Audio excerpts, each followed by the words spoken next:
Buenos días. En la presentación anterior ya vimos lo que es la primera fase de la coagulación, que es la fase de interacción endotelio-plaqueta como los principales actores de esta. Ahora vamos a ver la fase que continúa después, que es la coagulación de la fase o la fase plasmática de la coagulación. Esto, pues la idea es que los tengan a la mano, son los factores de coagulación. Tienen número, nombre. Y lo que ven a la derecha en la columna es la vida media de cada uno de los factores. Esto es importante pues para saber cuál es la posología de cuando existen estos como medicamento, cuál es la posología que vamos a dar de acuerdo a lo que querramos sustituir. Si se fijan, aquí están en azul. eh, el color azul implica el nombre más conocido de los factores. Por ejemplo, cuando hablamos de coagulación no decimos el factor 1, más bien decimos el fibrinógeno. Igual decimos protrombina, factor tisular. El calcio lo llamamos como calcio, que más que ser un factor es un cofactor de la coagulación muy necesario para que se lleve a cabo. Puede haber todos los factores, pero si no hay calcio, no ocurre coagulación. Y pues si se fijan, el factor tisular no tiene vida media porque es una parte integrante de la membrana celular. Y el calcio pues es un componente orgánico, por eso tampoco tiene una vida media. Perdón. Los otros se van a llamar, en vez de llamarle procalicreína, vamos a decir factor 5, factor 7, factor 8, factor 9. No hay factor 6 porque lo inventaron y después dijeron, creo que siempre no. Entonces ese se desapareció para evitar confusiones. Factor 9, 10, 11, 12, 13, la precalicreína y el cininógeno de alto peso molecular. Y pues vean, por ejemplo, el 8 y el 9 son los antihemofílicos, el A y el B, que son los que van a estar afectados en la hemofilia A y en la hemofilia B. Y su vida media aproximada es de 18 a 12 horas y de 8 a 12 horas y de 18 a 30 horas el factor 9. Esto es muy importante a la hora de dar tratamiento a los pacientes, ¿de acuerdo? Y pues así cualquier otro, el factor 5, por ejemplo, que se afecta en los hepatopatas y que es el que tiene una vida media de 15 a 24 horas, o el factor 7 que tiene la proconvertina, que es un factor también de la menor vida media. Si se fijan, si tenemos que reponer factor 5, digo factor 7, pues tenemos que estar poniendo plasma cada 4 o 6 horas aproximadamente. Esto va a venir en el examen. No se crean. Esto es para que más o menos se den una idea de el esquema bioquímico de cada uno de los factores, ¿sí? Para que vean la complejidad de los factores. Y fíjense algo importante aquí. Tienen siempre un pedacito extra. Por ejemplo, tiene este pedacito extra, ¿sí? Y pasa a la forma activada. ¿Y qué pasa? Se le corta este pedacito, ¿sí? Perdón, se despega y se cambia la conformación. ¿Qué quiere decir? Cuando lo tenemos en dos fases, también, miren, lo tenemos todo integrado y a la hora que se active va a fraccionarse en algunos trozos. Esta también, si se fijan, va a tener un fraccionamiento y modificación bioquímica. ¿Eso qué quiere decir? Pues eso quiere decir que los factores tienen dos formas. Una forma que es como circulan de manera inactiva y otra forma que es como circulan de forma activa, ¿sí? Entonces, existe, de hecho, eso lo vamos a ver como una forma de regulación de la coagulación, que los factores van a circular de una forma y a la hora que se activan van a cambiar su conformación. Todos vienen en versión color negro y versión color rojo. La versión color negro es como circulan de manera habitual y la versión color rojo es como se encuentran en el momento de la activación, como cambia la conformación. Ahora vamos a ver los factores de la coagulación. Son proteínas circulantes que van a circular precisamente como simógenos. ¿Qué es un simógeno? Pues es la misma proteína, pero inactiva para evitar pues, que se active la coagulación de manera indiscriminada. ¿De acuerdo? Entonces, la forma negra que vieron es el simógeno y la forma roja ya es la proteína activada. Estas proteínas circulantes que sirven para la coagulación se van a dividir en proteínas dependientes de vitamina K. Eso es muy importante porque acuérdense que uno de los medicamentos que existe para controlar la coagulación, para evitar trombosis, son los medicamentos que son antagonistas de la vitamina K, como la warfarina, la fenocumarina. Entonces es bien importante saber cuando damos estos medicamentos cuáles son los factores que se van a afectar. Y existe otra parte de esas proteínas que se llaman precursores de serinproteasa. ¿Por qué? Porque necesitan una proteasa de serina, que es una enzima, para el cambio de conformación y la activación de estas mismas, para hacer el dominó de la coagulación. Y los cofactores, que los cofactores vamos a ver que son proteínas o son componentes necesarios para que ocurra la coagulación. Son como quien dice aceleradores de reacción. Si no se encuentra la coagulación, tal vez se llevaría a cabo de manera lentísima y moriríamos. Pero cuando los tenemos, pues vamos a ver que se acelera la reacción. El 5, ¿cuál era? El calcio, ¿sí? Entonces, el factor tisular es un cofactor, pero ese factor se encuentra integrado en las células. Si tenemos factor tisular, pues se lleva a cabo. Y la trombomodulina también, que es parte de la regulación de la coagulación. Entonces, dijimos que muchos de estos factores van a ser activados por enzimas serinproteasas. Vamos a ver que es una reacción en cadena, como un dominó. Acuérdense, cuando existe cuando tumbas la primera pieza, se va y tumba todas las piezas. Y la mayoría de los factores son sintetizados en el hígado. Y los dependientes de vitamina K, ¿cuáles son? Esto es importantísimo, por favor, ¿sí?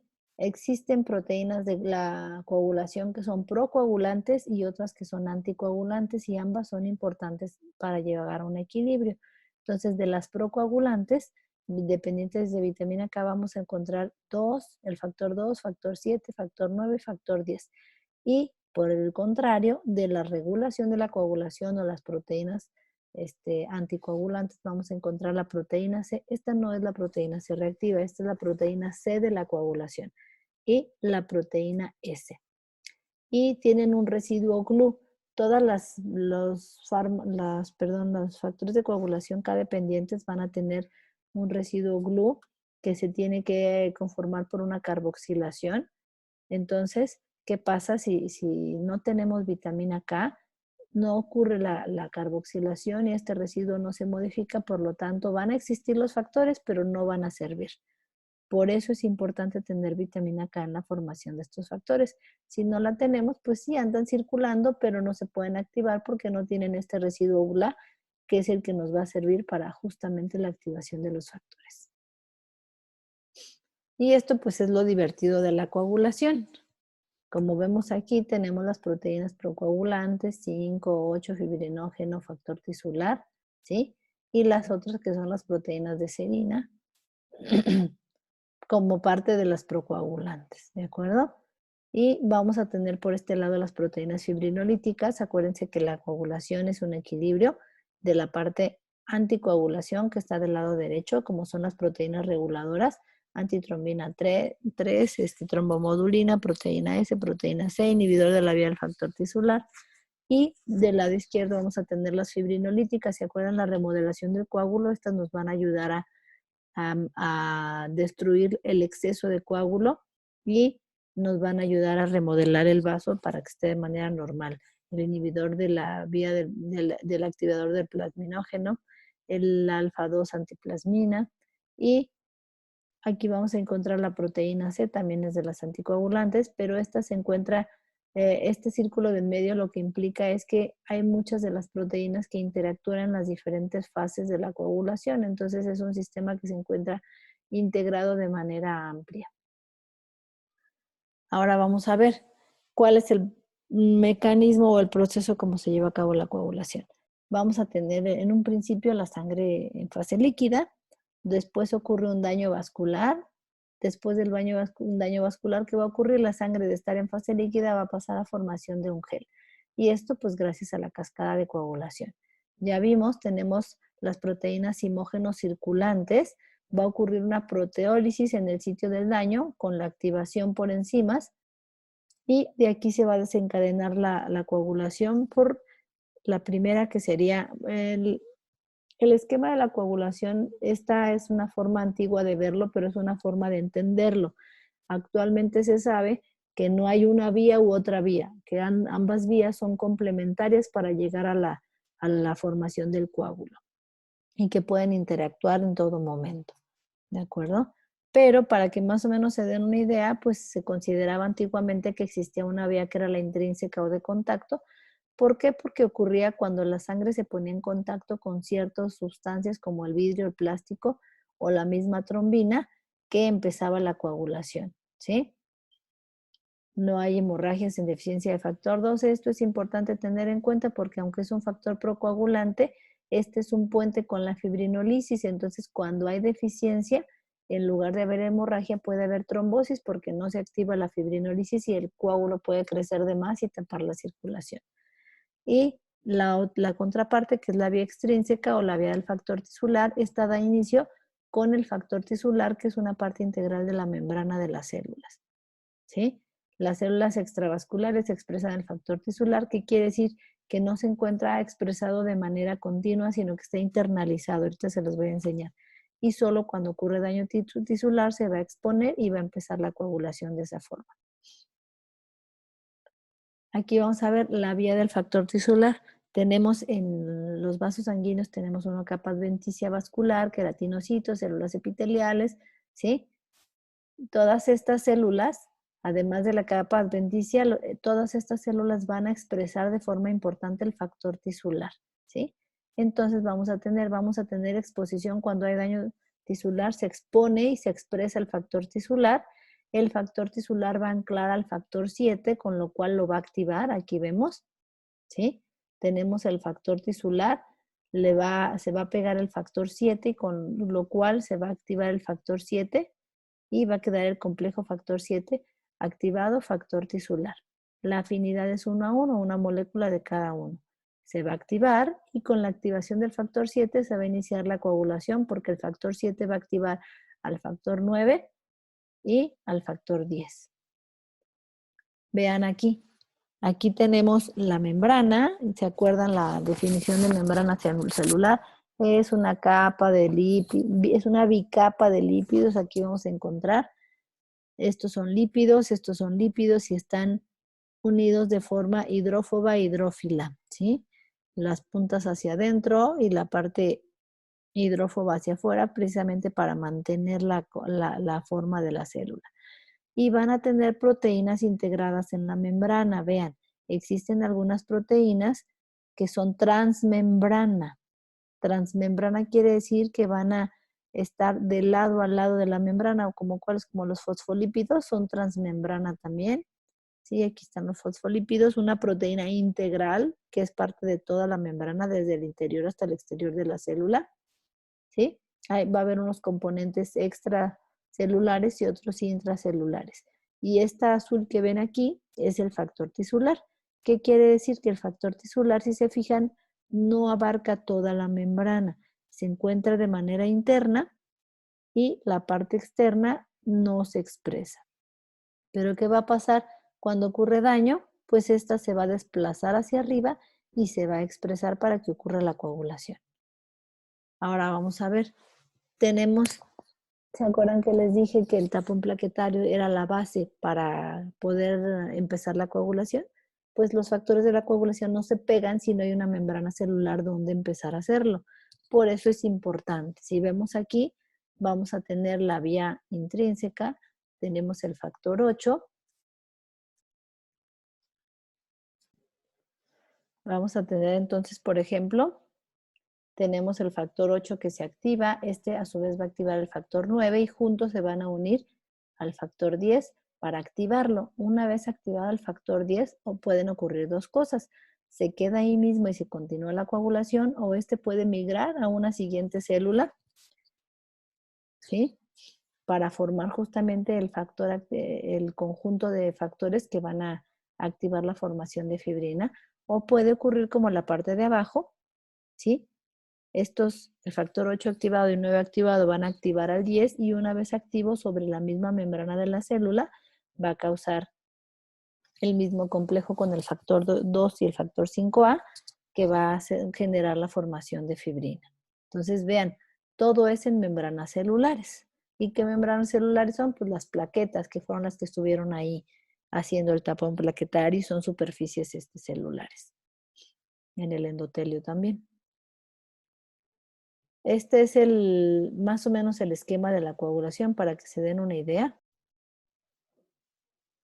La, perdón, la versión anterior de la coagulación nos hablaba de una vía intrínseca y de una vía extrínseca, que más o menos para que se den una idea, ¿sí? Esta es la vía extrínseca y esta es la vía intrínseca. Y ahora se sabe, pues, que son vías que confluyen en un mismo momento. Por lo tanto, ya no es, la coagulación no empieza por una u otra vía, sino que se necesitan ambas vías para llegar a la propagación completa de la coagulación y la formación del coágulo. Esta es la versión actual. La iniciación, ¿cómo se va a dar? Ya se vio que la forma más importante de iniciar la coagulación es por el factor tisular. Entonces vamos a ver, tenemos el factor tisular que se va a externalizar de la célula, va a llegar el factor 7, con la llegada del factor 7 y la unión de ambos se va a activar. Una vez activo el factor 7 va a activar al factor 9, ¿sí? Y juntos, con el factor 7 y el factor 9 activado, van a activar al factor 10. El factor 10 va, va a romper la protrombina y la va a convertir en trombina. Estas pequeñas cantidades de trombina van a ir a la fase de amplificación, en la cual esta poca trombina que se formó por la fase de iniciación va a llegar a activar el factor 9, a factor 9, perdón, factor 11 a 11 activado, y juntos estos, además de activar el factor 11, va a activar el factor 8 y al factor 5. Y juntos van a ser el complejo para propagar la coagulación de igual manera para que se forme todavía más trombina. Vean, este complejo va a pasar acá arriba. Ya tenemos el 10 activado, 9 activado, 8 activado, ¿sí? Va a migrar o se va a quedar en el mismo sitio, pero juntos van a ser el mismo complejo que vemos acá, que va a ser el complejo protrombinasa, que va a tomar la trombina, la va a romper y la va a convertir en trombina, ¿sí?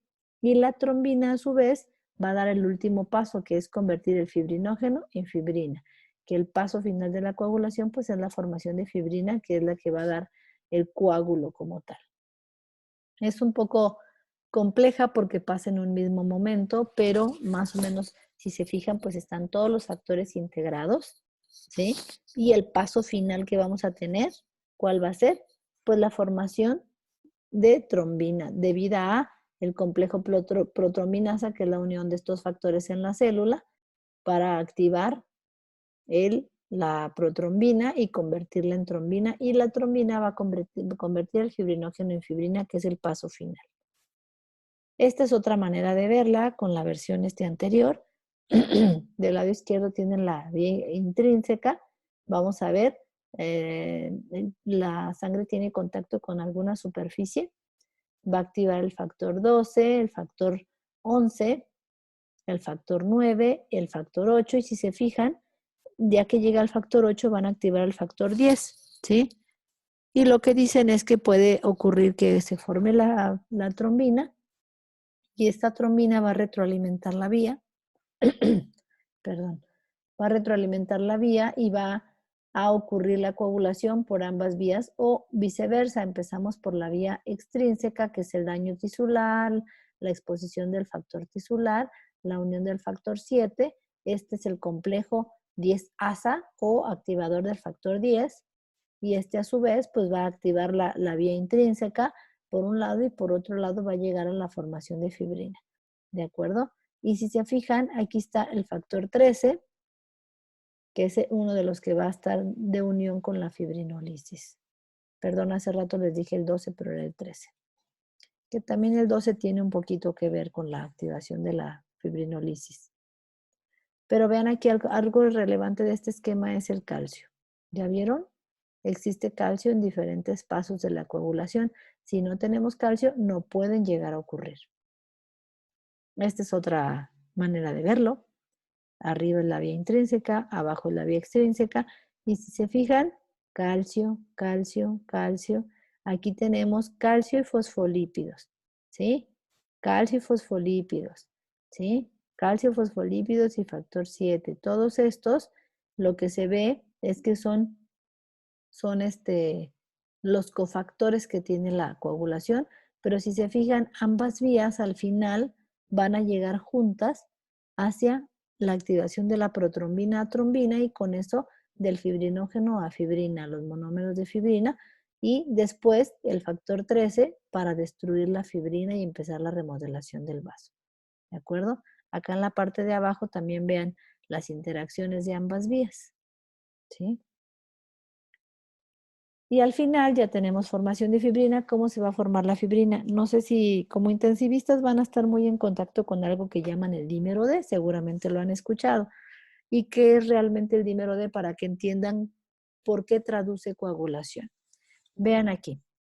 En la parte de arriba tenemos esta molécula con dos ojitos y antenitas y patitas. Es un monómero de fibrinógeno, ¿sí? ¿Qué va a pasar? Se va a pegar con la trombina, se va a pegar a otro. Pero fíjense cómo se pega. Se pegan, no se pegan uno a otro, sino se pegan con las unidades del fibrinógeno, de la fibrina en sí. Entonces vean la parte de abajo, aquí está la secuencia. A la hora de activarse van a perder sus patitas, ¿sí? Y se van a unir la fracción D con otra fracción D hacia arriba, hacia abajo y hacia los lados. Entonces, a la hora de que ocurre, véanlo de este modo como lacitos y nudos, a la hora de que ocurre la fibrinolisis, que es como ven aquí a Pacman, que está rompiendo las uniones de estas moléculas, no va a poder, la fibrinolisis no puede romper todo. Entonces, a la hora de romper, va a romper estas fracciones. Si se fijan, rompe aquí, rompe los enlaces que están los palitos de color naranjita más claro. ¿Sí? Entonces, a la hora de que ocurre la destrucción, ¿qué va a pasar? Si yo corto en estas líneas y corto en estas líneas, ¿qué me va a quedar? Va a quedar unido dos terminaciones de la fibrina. Entonces, ¿qué quiere decir? Que estas dos fracciones de unidas ya estuvieron pegadas a un coágulo, entonces ahora son destrucción de un coágulo. Por lo tanto, esto, si se fijan, es D más D, eso es igual a ¿qué? A dímero D. Entonces, el dímero D implica que se separó de un coágulo ya formado. O sea, la presencia de dímero D en sangre implica que ya hubo coagulación en la sangre. Si yo nomás tuviera productos de degradación de fibrinógeno, pues podría tener monómeros D, monómeros C, de acuerdo a la molécula del fibrinógeno, y eso no implica coagulación. Eso quiere decir pues que una molécula de fibrinógeno o de fibrina sola, un monómero, se destruyó y eso no necesariamente implica que haya hecho un trombo el paciente. Pero si estamos hablando de que lo que se incrementa es el dímero D, quiere decir pues que el paciente ya tuvo una trombosis cuando yo ya estoy viendo dímero D incrementado. De ahí la relevancia que usan los internistas, los terapistas, ¿sí? El dímero D, los cardiólogos para definir coagulación, por ejemplo, en infarto, por ejemplo, en tromboembolia pulmonar, que es lo más importante, donde lo usan como método diagnóstico, pues esta es la razón biológica por la cual consideran que la presencia de dímero D implica que ya hubo coagulación. Porque si no se pegan dos monómeros de fibrina, nunca se formaría el dímero D. ¿De acuerdo? Aquí veanlo más esquemático para que se den una idea. ¿Sí? Va a llegar la trombina a romper y aquí está. Tenemos una molécula de fibrinógeno, son estas tres. Unos dominios E y dos dominios D. Y a la hora de unirse, pues se va a unir así, entre ellos con su dominio D entre las moléculas. Entonces, cuando ocurre la ruptura, rompemos estas, se rompe esto y se rompe esto, pero esta es un enlace covalente. ¿Qué quiere decir? Que es un enlace que no se puede romper. Por más fibrinolisis que haya, no se puede romper. Entonces, lo que se terminan quedando, los fragmentos que quedan, son los dímeros D, cuando ya hubo coagulación. Y los E, pues nos hablan de degradación de fibrinógeno, pero los C también ocurren sin que haya habido coagulación, entonces por eso no son tan importantes. Los importantes son los dímeros D, ¿de acuerdo? Bueno, más o menos esto fue una secuencia de lo que es la coagulación o la fase plasmática de la coagulación para que se den una idea. La siguiente parte que vamos a ver, pues, es la regulación de la coagulación, que también es importante.